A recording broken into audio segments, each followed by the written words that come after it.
Shalom, saudara-saudara yang dikasihi dalam Tuhan Yesus. Jumpa kembali bersama channel YouTube saya, Shalom by Victor Rianto. Apa kabar? Luar biasa, tetap sehat, tetap semangat, tetap bersukacita di dalam Tuhan. Amin. Saudara, hari ini kita mau belajar firman Tuhan yang diambil dari Lukas yang ke-15 ayat yang ke-12 sampai yang ke-24. Dari ayat firman Tuhan ini mau menceritakan perumpamaan mengenai anak yang hilang. Saudara, dari ayat firman Tuhan ini menceritakan bahwa anak yang bungsu meminta harta bagian dari kekayaan keluarganya dan ayahnya memberikannya. Dan setelah ayah membagikannya kepadanya harta kekayaannya, dia menjual seluruh kekayaannya dan dia pergi ke negeri yang jauh. Di sana dia hidup berfoya-foya. Lalu setelah uangnya habis, timbullah bencana kelaparan di sana dan dia hidup melarat. Singkat cerita, dia bekerja kepada seseorang, tapi untuk makan aja dia susah. Akhirnya dia ingat kepada bapaknya, saudara, bahwa di tempat bapaknya begitu berlimpah makanan buat orang upahannya. Saudara yang dikasih dalam Tuhan, dari ayat firman Tuhan ini mau mengingatkan kita bahwa anak yang bungsu ini mempunyai pengharapan. Dikatakan dalam ayat yang ke-17, dikatakan apa, saudara? Lalu ia menyadari keadaannya. Katanya, betapa banyaknya orang upahan Bapakku yang berlimpah-limpah makanannya, tetapi aku di sini mati kelaparan. Saudara yang dikasih dalam Tuhan, anak yang bungsu ini dia mempunyai pengharapan.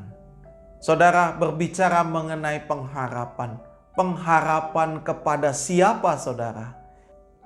Ada quotes yang berkata, saudara, orang bisa tidak makan dan tidak minum selama 3 hari.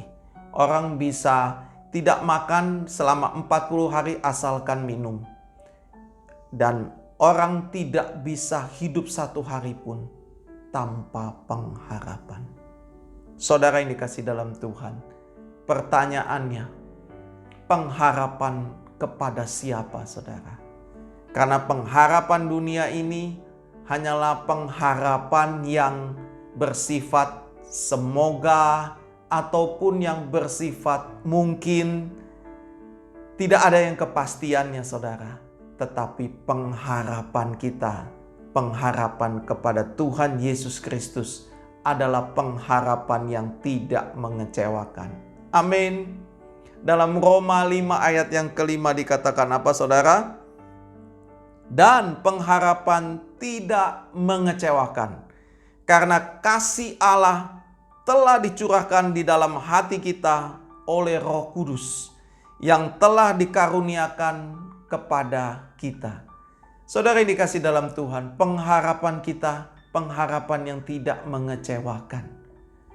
Saudara yang dikasih dalam Tuhan, hari-hari ini, saudara, apa yang kita bisa harapkan dari dunia ini? Apakah kita bisa mengharapkan kekuatan kita? Apakah kita bisa mengharapkan keuangan finansial kita? Ataukah kita bisa mengharapkan koneksi, kekuasaan? Saudara yang dikasih dalam Tuhan, hari-hari ini di masa-masa pandemi COVID-19 ini, baik orang kaya maupun orang biasa ataupun orang susah menghadapi hal yang sama, yaitu COVID-19. Perusahaan besar, perusahaan menengah, atau perusahaan yang kecil sama menghadapi COVID-19. Impactnya begitu besar sehingga hari ini terjadi krisis, saudara. Saudara yang dikasih dalam Tuhan, pengharapan di dalam Tuhan adalah pengharapan yang tidak sia-sia. Kalau kita berharap kepada orang, kita berharap kepada manusia, firman Tuhan bilang, terkutuklah orang yang mengandalkan manusia, tapi diberkatilah orang yang mengandalkan Tuhan. Hari-hari ini terbukti, saudara. Kita hanya bisa berharap kepada Tuhan saja. Amin. Karena pengharapannya tidak sia-sia. Haleluya. Saudara yang dikasih dalam Tuhan. Kemudian dalam ayat yang ke-18 dikatakan apa saudara? Aku akan bangkit dan pergi kepada Bapakku. Dan berkata kepadanya, Bapa, aku telah berdosa terhadap surga dan terhadap Bapa. Aku tidak layak lagi disebut anak Bapa. Jadikan aku sebagai salah seorang upahan Bapa. Maka bangkitlah ia dan pergi kepada Bapanya. Saudara, pengharapan kita harus disertai dengan tindakan saudara. Anak bungsu ini bukan hanya berharap, tapi dia juga bertindak. Karena kalau kita hanya berharap, tapi kita tidak bertindak, kita tidak akan mendapatkan apa-apa saudara. Dia berharap dan dia bertindak. Dikatakan ia mau balik lagi ke bapaknya, dia pergi. Dan dikatakan akhirnya dia pergi ke bapaknya saudara. Saudara yang dikasih dalam Tuhan, apapun keadaanmu hari ini, kembali lagi punya hubungan dengan Bapa kita di surga. Kalau hari-hari ini engkau menanyakan, di mana kuasa Tuhan? Di mana kasih Tuhan? Hari ini, kembali lagi kita berhubungan dengan Tuhan. Kembali lagi kita mau mendekat dan melekat kepada Tuhan. Karena itulah kekuatan kita. Karena kenapa? Waktu kita mendekat kepada Tuhan, waktu kita melekat akan firman-Nya. Firman-Nya berkata bahwa pengharapan kita kepada Tuhan tidak pernah sia-sia. Amin. Kehidupan kita, kehidupan baik, kehidupan kesehatan kita, kehidupan rumah tangga kita, ataupun kehidupan bisnis, usaha, pekerjaan kita, bukan ditentukan oleh keadaan. Bukan ditentukan oleh situasi keadaan ekonomi sekarang. Tapi kehidupan kita ditentukan oleh firman Tuhan. Amin. Haleluya. Kehidupan kita bukan ditentukan oleh keadaan ataupun keadaan sekitar kita saudara. Tapi ditentukan oleh firman Tuhan. Saudara yang dikasih dalam Tuhan. Ibrani 10 ayat yang ke-23 dikatakan apa saudara? Marilah kita berpegang teguh pada pengakuan tentang pengharapan kita. Sebab ia yang menjanjikannya setia. Haleluya. Saudara yang dikasih dalam Tuhan. Kenapa kita harus tetap berpegang teguh pada pengharapan kita? Berpegang teguh pada pengharapan kepada Yesus. Karena apa yang ia janjikan. Ia setia. Ia tidak pernah melupakan janjinya. Saudara yang dikasih dalam Tuhan. Marilah kita tetap berharap kepada Tuhan. Apapun keadaanmu hari-hari ini. Saya tahu keadaan hari-hari ini keadaan yang sangat berat. Mungkin engkau sedang sakit.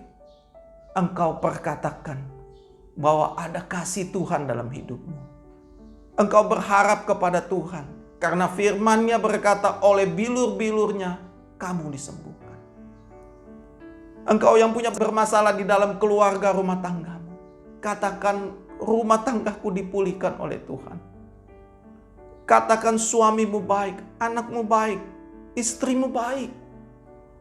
Karena kenapa? Tuhan mengasihi perkawinan saudara. Tuhan mau perkawinan saudara dipulihkan. Begitupun dalam kehidupan bisnis saudara, toko saudara. Katakan bahwa kasih Tuhan ada dalam pekerjaan saudara, maupun dalam bisnis toko saudara. Amin. Biarlah kita tetap punya pengharapan. Berpegang teguh. Karena kenapa? Dikatakan bahwa ia yang menjanjikannya setia. Haleluya. Saudara yang dikasih dalam Tuhan. Firman Tuhan, ya dan amin. Marilah kita senantiasa memperkatakan firman Tuhan. Maka itu yang akan terjadi dalam kehidupan kita. Di tengah-tengah himpitan, persoalan, masalah, tekanan hidup saudara. Ingatlah, masih ada kebaikan Tuhan. Masih ada kemurahan Tuhan di dalam kehidupan saudara dan saya. Dan ingatlah selalu untuk berbalik kepada Bapa kita, untuk mendekat kepada Dia dan punya hubungan selalu. Amin. Karena saya percaya, saya yakin dan percaya, waktu kita balik dan punya hubungan kembali kepada Bapa kita tidak pernah krisis, saudara. Surga tidak pernah krisis. Dan kita yakin dan percaya bahwa berkatnya, kasihnya, kuasanya dicurahkan dalam kehidupan saudara dan saya. Amin. Hiduplah dalam pengharapan, karena pengharapanmu tidak pernah sia-sia. Sebab yang menjanjikannya adalah setia. Haleluya. Tuhan Yesus memberkati saudara. Shalom.